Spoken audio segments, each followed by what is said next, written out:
ಕರ್ಕೊಂಡು ಹೋಗ್ತಾ ಇದ್ದಿದ್ರಲ್ಲ ಇದನ್ನ BEOC ಎಲೆಕ್ಟ್ರಾನಿಕ್ ಕಂಪ್ಯೂಟರ್ ಟ್ರೈನಿಂಗ್ ಕೊಡ್ಸೋಣ ಅಂತ.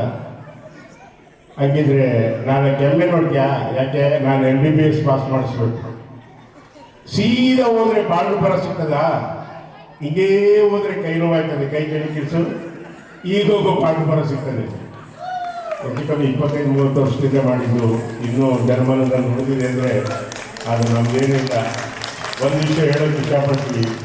ನಮ್ಮ ತಾಯಿ ನಮ್ಮ ತಂದೆ ಅನಕ್ಷರಸ್ಥಾದ್ರೂ ಜೀವನದಲ್ಲಿ ಸಂಸ್ಕಾರ ಕೊಟ್ಟರು.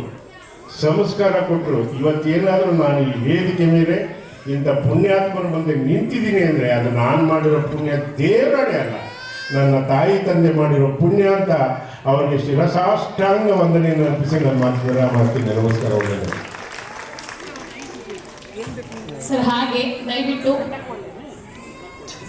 ದಯವಿಟ್ಟು ಫೋಟೋ ಆಮೇಲೆ ತಗೊಳ್ಳಿ ಅಂತ ಕೇಳ್ಕೊಳ್ತೀವಿ. ದಯವಿಟ್ಟು ಮಕ್ಕಳು ಸ್ವಲ್ಪ ಹೊತ್ತು ಕಾಯಿರಿ ಅಂತ ಕೇಳ್ಕೊಳ್ತೀವಿ. ದಯವಿಟ್ಟು ಸ್ವಲ್ಪ ವೇಟ್ ಮಾಡಬೇಕು ಮಕ್ಕಳು. ಸರ್ ಇಲ್ಲೇ ಇರ್ತಾರೆ ಇನ್ನೊಂದು ಸ್ವಲ್ಪ ಹೊತ್ತು. ಇನ್ನು ಮಾತಾಡ